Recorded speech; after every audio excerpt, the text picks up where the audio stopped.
សាលាយើងនៅស្រុកហើយយើងនៅជាអញ្ចឹងហើយយើងមានឱកាសអាចប្រណាំងប្រជែងមួយសាលាគេផ្សេងច្រើនពេលខ្លះទៅធ្វើការកូនពីរអញ្ចឹងស្ពីមុខមួយក្រោយមួយអញ្ចឹងពេលដែលថ្ងៃណាមួយខ្ញុំគិតថាខ្ញុំអស់ទឹកចិត្តប៉ុន្តែដល់ពេលដែលខ្ញុំឃើញលទ្ធផលការសិក្សារបស់គាត់ខ្ញុំត្រូវតែបន្តដើម្បីឲ្យគាត់មានអនាគតដែលល្អខ្ញុំធ្វើការនៅកន្លែងនឹងដែរអញ្ចឹងសកម្មភាពការងាររបស់គាត់គឺខ្ញុំដឹងជាមោទនភាពធំធេងមួយរបស់ម្ដាយដែលបានឃើញកូនក្លាហានដល់ដំណាក់កាលនេះ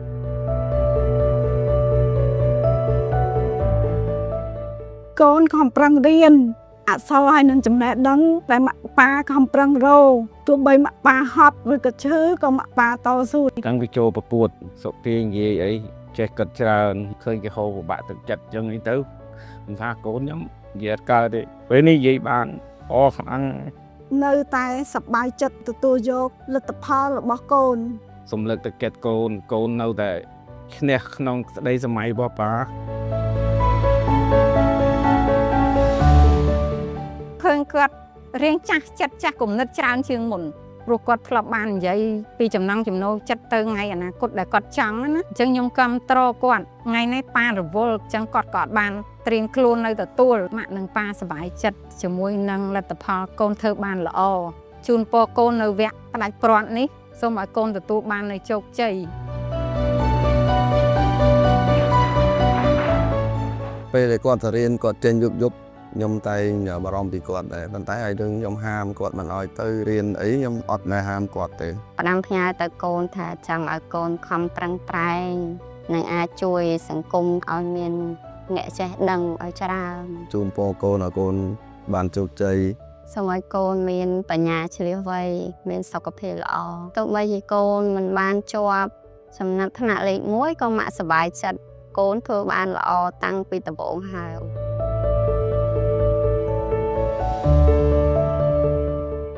កើតមកគាត់ឃើញកូនគេអ្នកចិត្តនឹងទៅរៀនអញ្ចឹងគឺគាត់យំទាខ្ញុំទៅរៀនគឺថាត្រូវតស៊ូបដិបត្តិគាត់ព្រោះគាត់មានដងមកហ្មងបានលើកទឹកចិត្តកូនចំណិចពេលគាត់ឡើងដល់បងខ្ញុំជឿដៃធ្វើជាកូនខ្លាំងឡើងកូនខ្លាំងឡើងណាទោះបីជាខ្ញុំការនៅរៀនក៏ខ្ញុំធ្វើអត់បានដែរតែគាត់ធ្វើបានគឺខ្ញុំត្រែកអរខ្លាំងណាស់ខ្ញុំនិយាយចឹងមករំភើបកូនខំប្រឹងរៀនទៅកូនអនាគតកូនគឺកូនស្រួលអត់លំបាកដូចម៉ាក់អីយើងជាអាណាជាម៉ាក់កូនឯងអត់មានមើលសភៅកូនចិត្តប្រឡោចិត្តអីមិនបាច់ទេគឺគាត់ដឹងទូនាទីគាត់ជាកំណត់ពេលវេលាមានក្តីសង្ឃឹមចំពោះកូនថាកូននឹងថ្ងៃមុខនឹងកូននឹងបានជោគជ័យកូនត្រូវតស៊ូណាកូនអស់ពីសមត្ថភាពខ្លួនឯងម៉ាក់មានមោទនភាពលើកូនគឺម៉ាក់ប្រឹងដើម្បីកូនចឹងអត់មានពាក្យទេទៅហត់នឿយសម្រាប់កូនការរៀនមកគាត់គឺផ្លាច់ពីគេចឹងធ្វើឲ្យគាត់នឹងប្រកែជាងគេខំប្រឹងប្រែងបន្តទៀតដើម្បីអនាគតសូមឲ្យកូនជោគជ័យនៅពីក្រោយចាំជំរុញកូនដល់កម្លាំងចិត្តឲ្យកូនគ្រប់ពេលវេលាខ្ញុំត្រេកអរណាស់ព្រោះកូនខ្ញុំខំណាស់ការរៀនដល់ម៉ោង2 10ម៉ោង1អីហ្នឹងលះបង់កម្លាំងកាយកម្លាំងចិត្តខិតខំធ្វើយ៉ាងណាឲ្យកូនបានរៀនជឿធ្វើការក្នុងសង្គមមួយចង់លើកទឹកចិត្តកូនថាម៉ែខំនេះគឺដើម្បីកូនជូនពរកូនឲ្យកូនទៅវាបាច់ត្រូវឲ្យជាប់ជូនពរកូនឲ្យបានជោគជ័យ 100%ពុកសូមផ្ដាំទៅកូនពុកស្រឡាញ់កូនស្មើនឹងជីវិតពុកជូនពរកូនឲ្យវាបាច់ព្រាត់កូនមានជ័យជំនះកុំបាក់ទឹកចិត្តម៉ែផ្ដល់កម្លាំងចិត្តឲ្យកូនមកកូនជឿម៉ែអរត្រៃលែងកូនខំប្រឹងប្រែងរៀនសូត្រដែលមានកិច្ចវេសាលាពេកឃើញកូនខ្ញុំឡើងនិយាយទៅមាន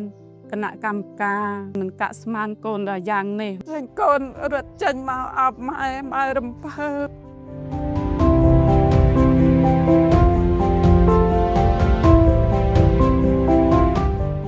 ថាបលឹមគាត់ចេញទៅរៀនរត់គាត់ចូលគាត់ចាយពេលវេលាច្បាស់លាស់ខ្ញុំមានមោទនភាពពេលគាត់ខំប្រឹងសិក្សាឥឡូវវាបានដូចម្ដងគាត់ចឹងកូនកាត់មកដល់កន្លងធွာអត់ពិបាកបដៅទេ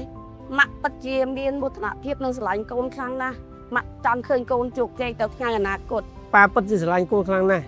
ហើយក៏មានមោទនភាពចំពោះកូនសុភាប៉ាទុំផ្ដាំកូនថាបាននោះគ្រប់គ្រងកូនលើកទឹកចិត្តកូនសូមឲ្យកូនប្រឹងទៅមុខទៀតដើម្បីអនាគតកូនកុំបាក់ទឹកចិត្ត